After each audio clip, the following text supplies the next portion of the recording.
Some evenings after work, I tune into WildEarth. It's a live safari channel streaming wildlife from the African bush in real time. I started watching it a while back because it helps me switch off. It reminds me there is more beyond my laptop and my to-do list. And honestly, there's something about the pace of it that I find genuinely restorative. There's no Netflix type drama or plot twist, or so I thought.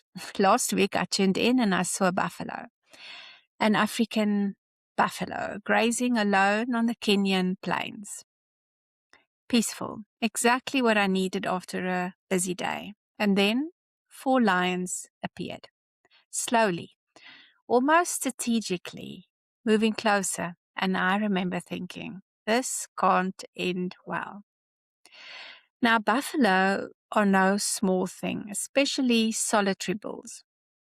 They're considered one of Africa's most unpredictable and dangerous animals.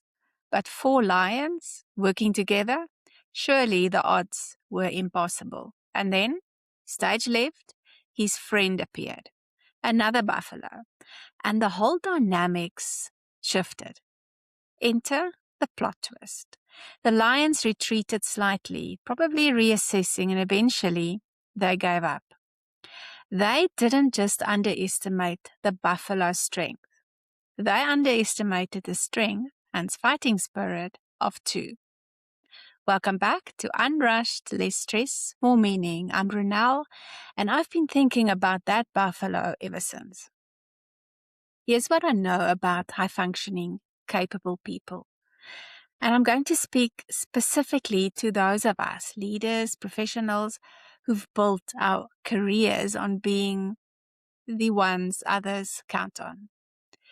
We're really good at grazing on our own.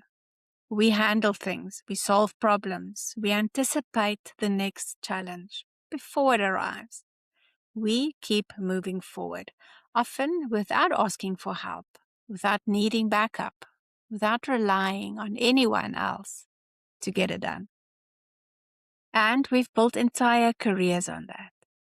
And somewhere along the way, doing it alone became who we are. But I want to ask you something gently. Who is supporting you? When the pressure increases, when the stakes get higher, when you're standing alone on the plain and 4 lions enter the picture, who shows up? Who's your power move? I want to be clear about something. I'm not suggesting that independence is a problem.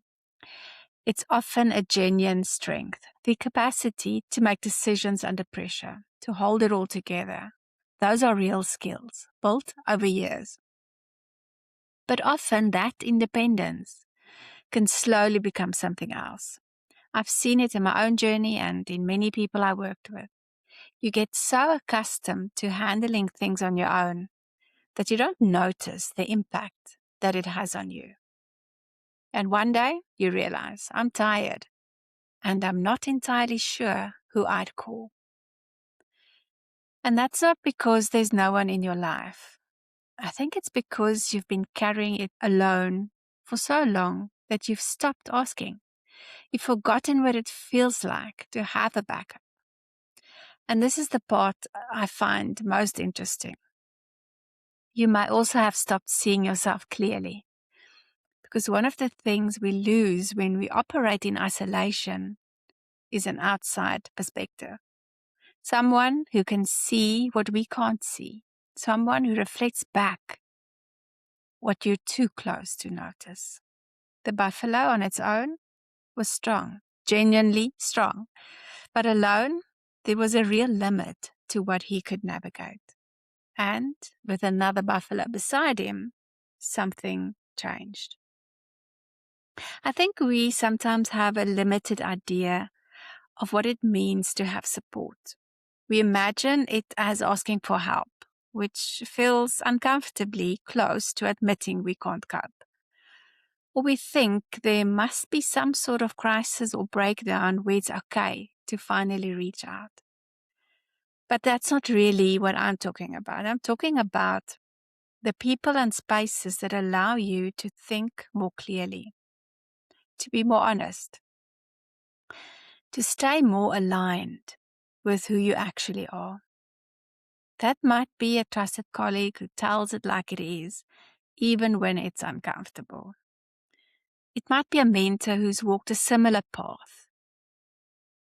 And it might be a friend who asks the question no one is asking. Or it might be a thinking partner, someone whose entire role is to help you see more clearly, move more intentionally, and stay connected to what actually matters. Here's what I've come to believe, both from my own experience and from working with high-functioning people for a very long time. Clarity never happens in isolation. Authenticity is harder to sustain when there's no one reflecting you back to yourself. And alignment, staying true to what you actually value, can slowly fade away when you're navigating everything alone. Those three things: clarity, authenticity, alignment. They're the foundational pillars of the work I do. I want to be careful here because I'm not saying that operating independently is wrong. The pattern of doing it alone served us well, and it may even have been essential at certain points. But part of what I think is worth thinking about, especially at pivotal moments when something's changing, is whether what served you then is still serving you now. The mountain you've been climbing may have been exactly right. And it may be that part of what's needed going forward looks different from what got you here, including perhaps who's beside you on the path. So I want to invite you to sit with a question. And don't answer it right now. Let it stay with you for a few days. Who is your power move? When the pressure increases, when the stakes get higher, when you're standing alone on the plane, who enters the stage? And if the answer isn't clear, if you realize you've been grazing alone for longer than you intended, it may be worth paying attention to.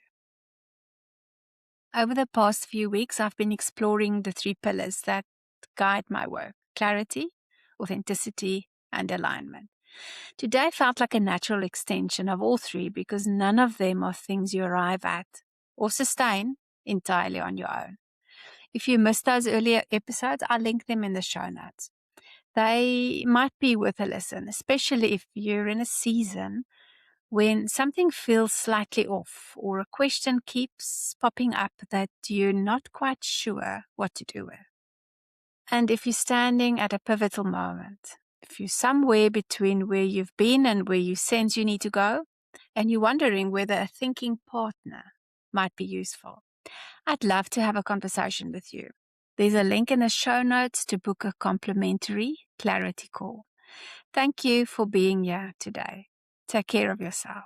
And remember, you don't have to do it all to live well.